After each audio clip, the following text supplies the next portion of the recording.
হযরত আবু উমামা রাদিয়াল্লাহু তাআলা আনহু বর্ণনা করেন যে রাসূলুল্লাহ সাল্লাল্লাহু আলাইহি সাল্লাম ইরশাদ করিয়াছেন, নেক কাজ খারাপ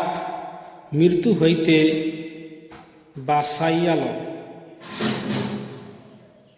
গোপনে সদকা দেওয়া আল্লাহ তাআলার গুসাকে ঠান্ডা করে এবং আত্মীয়তা বজায় রাখা অর্থাৎ আত্মীয় স্বজনের সাথে ভালো ব্যবহার করা হায়াত বাড়াইয়া দেয়। হযরত আবু উমামা রাদিয়াল্লাহু তাআলা আনহু বর্ণনা করেন যে রাসূলুল্লাহ সাল্লাল্লাহু আলাইহি সাল্লাম ইরশাদ করিয়াছেন যে নেক কাজ খারাপ মৃত্যু হইতে বাঁচাইয়া লও, গোপনে সদকা দেওয়া আল্লাহ তাআলা গুসাকে ঠান্ডা করে এবং আত্মীয়তা বজায় রাখা